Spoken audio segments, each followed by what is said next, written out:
ሰላም እንደምናችሁ የፊልም ወዳጆች እንኳን ወደ ክሎዝ አፕ በሰላም መጣችሁ። ይሄ በሳምንት አንዴ የሚቀርብ ስለ ፊልም የተለያዩ እውቀቶችን የምንጋራበት ቪዲዮ ነው። ዛሬ እንግዲህ በባለፈው የአርታውስ ሲኒማን አቅርቤ በኮመንት ከተነሱ ጥያቄዎች ሜንስትሪም ምንድን ነው፣ ስለ ሜንስትሪም ብታብራራልን የሚል ጥያቄ ላይ ተነስቼ ነው ይህንን ኮንተንት ወይም ቪዲዮ ያዘጋጀሁላችሁ ማለት ነው። ስለዚህ ዛሬ ሜንስትሪም ምንድን ነው አርታውስንም በተወሰነ እናነሳለን፣ የሁለቱ ልዩነቶች የሚያገናኛቸውን ነገር እና ደግሞ አንድ ወጣት ፊልም ለመስራት ሲነሳ የመጀመሪያ ፊልሙን ሲሰራ የትኛውን ቢሰራ ያዋጠዋል የሚለውን ከራሴ ምልከታ አነሳለሁ። የእናንተንም እይታ በኮመንት ላይ ታጋሩኛላችሁ ማለት ነው። ቀጥታ ወደ ቪዲዮ እንግባ። የሆሊውድ ታዋቂ ሜንስትሪም ወይም በተለምዶ ብሎክ ባስተር የሚባሉ ፊልሞች ለምሳሌ እንደ አቬንጀር ብዙ ስብስብ ያላቸው ከፍተኛ ሙዚቃ ግጭቶችን የሚጠቀሙ ከዛ ደግሞ ሌሎች ደግሞ አሉ አይደል፣ ሙዚቃቸው ቀነስ ያሉ ለጥበባዊ ነገሮች ወይም ለጥልቅ ስሜቶች ቦታ የሚሰጡ የአርታውስ ፊልሞች አሉ። ፓራሳይት፣ እንደ ሮማ፣ ዘ ላይት ሃውስን መጥቀስ እንችላለን። እነዚህ ነገሮች ያላቸውን ልዩነቶችና አንድነት ነው ዛሬ የምናየው። እንግዲህ አንዳንዶቹ ፊልሞች በተለይ የሜንስትሪም ከፍተኛ ውጪ የወጣባቸው ግን በየሲኒማ ቤቱ የሚጨበጨብላቸው በማህበራዊ ሚዲያ መነጋገሪያ የሚሆኑ ፊልሞች ሲሆኑ እንመለከታለን። በሌላ በኩል ደግሞ እንግዲህ ታሪካቸው ረጋ ያለ ጥልቅ ማህበራዊ ወይም ስነ ልቦናዊ መልእክት ያላቸው ብዙ ተመልካች አያገኙም። ምናልባት በፌስቲቫሎች ላይ ነው። በተለይ ፌስቲቫሎች ላይ ከሜንስትሪም ይልቅ የአርታውስ ቀስ ያሉ የተረጋጉ ጥልቅ የሆነ ስሜት ያላቸው ተሸላሚና አሸናፊ ሲሆኑ እንመለከታለን። ታዲያ እንግዲህ ምንድን ነው እነዚህ ሁለት አለማቶች እንበላቸው? ማለትም ሜንስትሪም የህዝብና የገበያ ፊልም ነው። አርታውስ ደግሞ ተመልካቾቹ ውስን የሆኑ ግን ለጥበብ ከፍተኛ የሆነ ትኩረት የሚሰጥ ሲኒማ ነው። ምንድነው የምናደርገው? አሁን በእነዚህ ሁለት የሲኒማ ዘውጎች መካከል ያለውን ሰፊ ልዩነት እናነሳለን በመጀመሪያ። ከዛ ደግሞ አንድነታቸውን እናያለን። እንደገና ደግሞ የፊልም ተመልካቾች ላይ የሚያሳድሩትን ተጽዕኖ በተወሰነ እንመለከታለን። በመጨረሻ ደግሞ የመጀመሪያ ፊልሙን እንዳልሰራ አንድ ወጣት ያለኝን ምልከታ አሳውቃለሁ ማለት ነው። ይሄ ቻናል የእናንተ ምርጫ ሆኖ ስለመጣችሁም ከልብ አመሰግናለሁ። አብረን እንቆይ። ሜንስትሪም ፊልም ምን ማለት ነው ከሚለው እንጀምር። በመጀመሪያ ሜንስትሪም ፊልሞችን ስንመለከት በተለምዶ ብሎክ ባስተር የምንላቸው ፊልሞች ናቸው። ለሰፊው ህዝብ ወይም ማስ ኦዲየንስ ተደራሽ እንዲሆኑ ተደርገው የሚሰሩ ናቸው። ዋና ዓላማቸው ተመልካቾችን ማዝናናት፣ ከዛ ቀጥሎ ከፍተኛ የሆነ የቦክስ ኦፊስ ገቢ ማግኘት ነው። እነዚህ ፊልሞች ባህሪያቶች የሚታወቁ ባህሪያቶች አሉ። አንደኛ ሲሰሩ ከፍተኛ በጀት ምናልባት በሚሊዮን የሚቆጠሩ ዶላሮች ይወጡባቸዋል እና ይሄ በጀት ለቪዥዋል ኢፌክት እንደዚህ ሲጂአይ የምንላቸው ለታዋቂ ተዋናዮች እና ለማስታወቂያ በዓለም አቀፍ ደረጃ ለሚለቀቁ ማስታወቂያዎች የሚውሉ ናቸው። ቀላልና ግልጽ ታሪክ አላቸው። ታሪካቸውን ለመረዳት አንቸገርም እንደ ተመልካች። አብዛኛውን ጊዜ ጥሩና መጥፎ ገጸ ባህሪያቶችን ይይዛሉ። በሁለቱ መካከል የሚደረጉ ትግሎችን ነው የሚያሳዩት። መጨረሻቸውም አብዛኛውን ጊዜ ይሄ ሃፒ ኢንዲንግ የምንለው ነው የሚከተሉት። በቃ ሁሉም ነገር መልካም ሆኖ ነው የሚያበቃው። ለምሳሌ የማርቨል ፊልሞች፣ የጄምስ ቦንድ ተከታታይ ፊልሞችን እንደ አቫተርን መጥቀስ እንችላለን። እነዚህ ፊልሞች ሲሰሩ ተመልካቹ ብዙ ሳይጨነቅ ዘና ብሎ እንዲዝናና ተደርገው ታስበው የሚሰሩ ናቸው። አርታውስ ሲኒማ ምን ማለት ነው የሚለውን ደግሞ እዚህ ጋር ባጭሩ እናንሳ። በስፋት የምትፈልጉ ለብቻው የተሰራ አንድ ቪዲዮ አለ፣ እሱን መመልከት ትችላላችሁ። ይሄኛው ደግሞ ሌላኛው ጫፍ ነው፣ ከሜንስትሪም ራቅ ብሎ የሚገኝ ነው አርታውስ ሲኒማ። የአርታውስ ፊልሞች ከንግድ ትርፍ ይልቅ ለጥበብ ለፈጠራና ለዳይሬክተሩ የግል ራዕይ ስሜት ቅድሜ የሚሰጡ ናቸው እና እነዚህ ፊልሞች የሚሰሩት ለሰፊው ህዝብ ታስበውም አይደለም፣ ጥልቅ ጥበባዊ ይዘትን ለሚፈልጉ የተወሰኑ ተመልካቾች ነው የሚሰሩት። የአርታውስ ፊልሞች እንደዚሁ ልክ እንደ ሜንስትሪም የራሳቸው የሆነ ባህሪያት አላቸው። አንደኛ አብዛኛውን ጊዜ በዝቅተኛ በጀት ነው የሚሰሩት። ከስቱዲዮ ውጪ ሊሆን ይችላል፣ በግል ወይም በትናንሽ ኩባንያዎች በዝቅተኛ ወጪዎች የሚዘጋጁ ናቸው። ውስብስብና ተምሳሌታዊ የሆኑ ታሪኮች አሏቸው። ታሪኮቻቸው ውስጥ ማህበራዊ የሆኑ ኢፍትሐዊነትን፣ ስነ ልቦናዊ ቀውስን፣ ስለ ህይወት ፍልስፍና ሊሆን ይችላል፣ ስለ ማንነት ጥልቅ የሆኑ ጉዳዮችን እያነሱ ይዳስሳሉ እና ደግሞ የሚተረኩበት መንገድ በቀጥታ ወይም ሊኒየር በምንለው ሳይሆን የራሳቸውን የሆነ የአተራረክ ስልትም ይዘው ሊመጡ ይችላሉ። ሌላው ደግሞ ያልተገደበ ፍጻሜ ያላቸው፣ ማለትም ፊልሙ ሲያልቅ ሁሉም ጥያቄ አይመለስም። ተመልካቹ ራሱ እንዲያስብበትና እንዲተረጉመው ክፍት ተደርገው ይተዋሉ ማለት ነው። እንደ ዳይሬክተር አኪራ ኩሮሳዋ ስራዎች፣ A24 ስቱዲዮ ፊልሞች እንደ ሚድሱማር፣ ኤቭሪቲንግ ኤቭሪዌር ኦል አት ዋንስ ወይም የዳይሬክተር ሰርጌ አይዘንስታይል እና አንድሬ ታርኮቭስኪ ታሪካዊ ስራዎች ለዚህ አርታውስ ሲኒማ እንደ ምሳሌ ልንጠቀማቸው እንችላለን። እስቲ አሁን ደግሞ በሜንስትሪም እና በአርታውስ መካከል ያሉ ልዩነቶችን ዋና ዋና ብዬ የማስባቸው ልዩነቶች ላጋራችሁ። የመጀመሪያው የገንዘብና የንግድ ዓላማ ነው።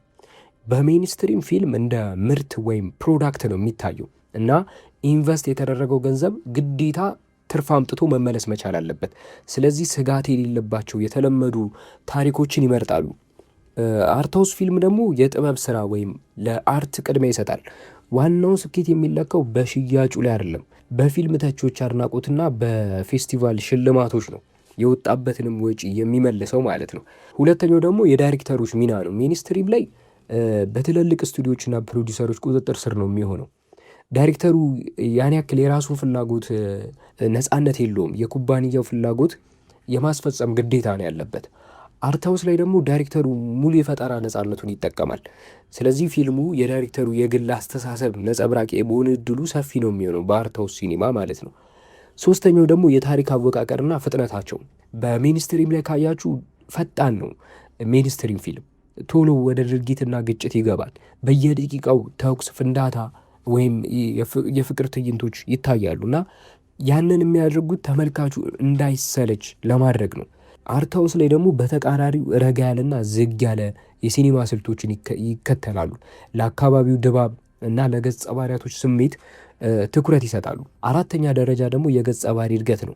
ሚኒስትሪም ላይ ገጸ ባህሪው እንዴት ልበላችሁ፣ ወይ እንደ ወተት ነጭ ነው ወይ እንደ ቡና ጥቁር ነው። በቃ ጀግና ከሆነ ሙሉ ለሙሉ በቃ ጥሩ ነው፣ ተንኮለኛ ከሆነ ደግሞ ሙሉ ለሙሉ በቃ መጥፎ ነው። አርታውስ ላይ ግን ገጸ ባህሪውን እንዴት እናድርገው? ልክ እንደ ግራጫ አድርገን እንሳለው፣ ልክ እንደ እውነተኛ ሰው ማለት ነው። ሌላ በአምስተኛ ደረጃ ልናነሳ የምንችለው የካሜራና የቴክኒክ አጠቃቀም ወይም ሲኒማቶግራፊ ነው። ሜንስትሪም ላይ ለምሳሌ የተለመዱ የካሜራ እይታዎችን በተለይ ለውበት በጣም ቦታ ይሰጣሉ። አርታውስ ሲኒማ ደግሞ ያልተለመዱ የካሜራ አንግሎችን፣ የተፈጥሮ ብርሃን አጠቃቀም፣ ሲምቦሊክ የሆኑ ወይም ተምሳሌት የምንለውን ነገር ያመጣሉ በደንብ። እስካሁን ልዩነታቸውን አየን፣ ግን እነዚህ ሁለት የሲኒማ ክፍሎች ደግሞ እንደው ጨርሶ ሙሉ ለሙሉ የተለያዩ ናቸው ማለት አይደለም። በመካከላቸው በርካታ አንድነቶች ይኖሯቸዋል ፊልሞች ስለሆኑ ሁለቱም። የመጀመሪያው ሁለቱም ታሪክ የመንገር ዓላማ ነው ያላቸው። የሰው ልጅ ስሜት፣ ፍላጎትና ህልሞች በተንቀሳቃሽ ምስል ማቅረባቸው አይቀርም ፊልም እስከሆነ ድረስ። ከዛ ደግሞ እርስ በራስ ይደጋገፋሉ። ብዙ ጊዜ ለምሳሌ በአርታውስ ፊልሞች ውስጥ አስተውላችሁ ከሆነ የሚፈጠሩ የካሜራ አጠቃቀም፣ የኤዲቲንግ ስልቶች በኋላ ላይ ቀስ በቀስ ወደ ሜንስትሪም ፊልሞች ይመጣሉ። እንደገና ደግሞ የአርታውስ ዳይሬክተሮች ታሪካቸውን ወይም ፊልማቸውን በተሻለ ሁኔታ ለመሸጥ የሜንስትሪም ስልቶችን ሊጠቀሙ ይችላሉ። እሺ፣ እንደ ማጠቃለያ እንግዲህ የምናነሳቸው ነገሮች የትኛው ይበልጣል፣ ከሁለቱ የትኛው የተሻለ ነው የሚለውን እስቲ እናንሳ። ሁለቱም እንግዲህ ለሲኒማ እጅግ በጣም አስፈላጊ ናቸው ብዬ አስባለሁ። አንደኛ ከከባድ የስራ ቀን በኋላ አእምሯቸውን ዘና ለማድረግ ለሚፈልጉ ሰዎች ሜንስትሪም ይመረጣል ይላሉ። ሜንስትሪም ደግሞ በተለይ በሆሊውድ የተቀሩትን ማህበረሰቦች፣ የዓለም ክፍሎች ኮንትሮል ለማድረግ ሆን ተብሎ ስለሚሰራ በተመልካች ዘንድ በጣም ጥንቃቄ ያስፈልጋል። ያ ማለት ምን ማለት ነው?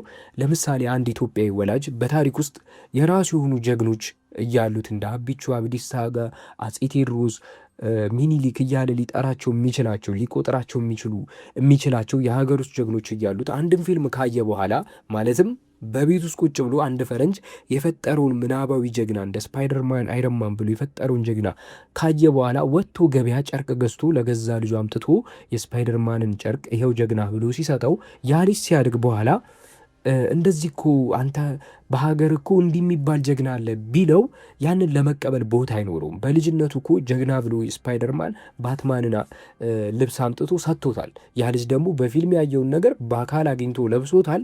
እንደ ጀግና አእምሮ ውስጥ ተቀርጸው ነው የሚያድገው ማለት ነው። ስለዚህ እንደዚህ አይነት ከፍተኛ የሆነ የማታለልና የማጭበርበር የሰዎችን ስነ ልቦና ቀኝ ማስገዛት አይነት ባህሪ ስላለው ጥንቃቄ ይፈልጋል።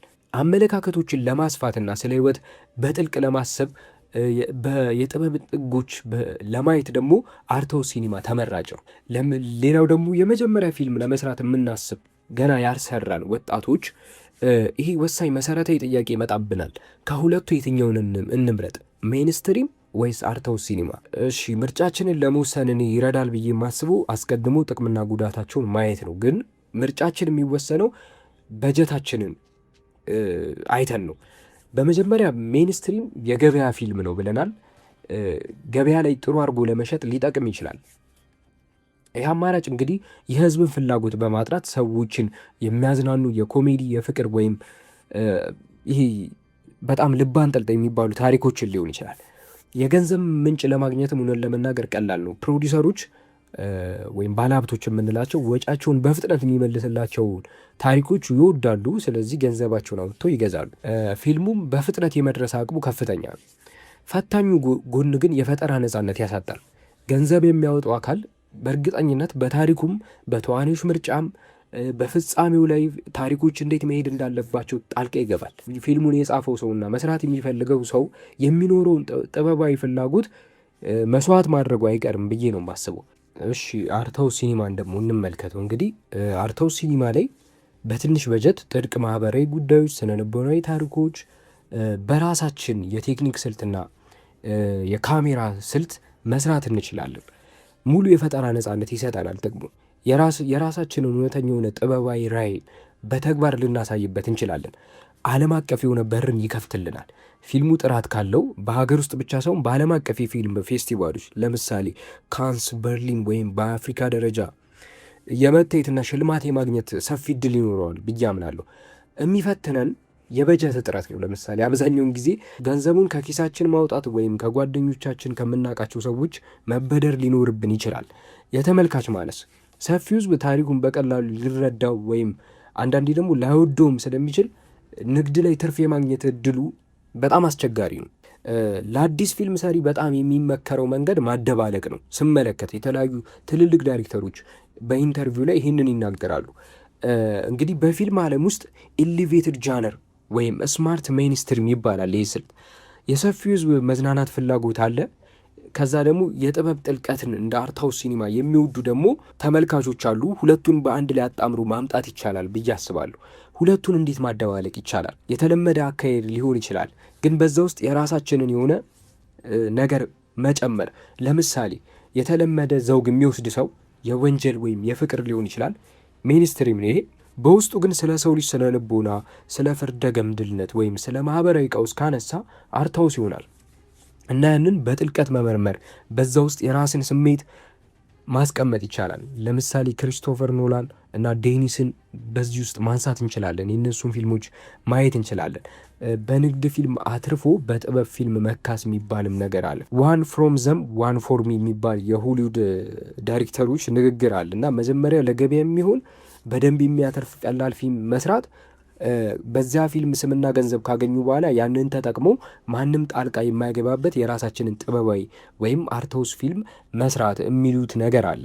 እኔ ይህንን አልቀበለውም። በእርግጥ እኔ አጠገቢ ፕሬዘንት በመሆን ነው መሰራት ያለበት ብዬ አምናለሁ።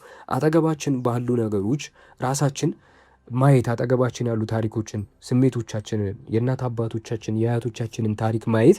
ግን እንዴት አድርገን ያንን ነገር ወደ ታሪክ ቀይረን እናምጣው ስንል ሜይንስትሪምና አርትሃውስን ማደባለቅ እንችላለን ብዬ አምናለሁ። እና ሌላው ዋናው ነገር ብዬ የማስበው በቀጥታ ወደ ረጅም ፊልም ከመግባት በፊት የ5 ወይም የ10 ደቂቃ የ20 ደቂቃ ሊሆን ይችላል አጫጭር ፊልሞችን በትንሽ በጀት መስራት።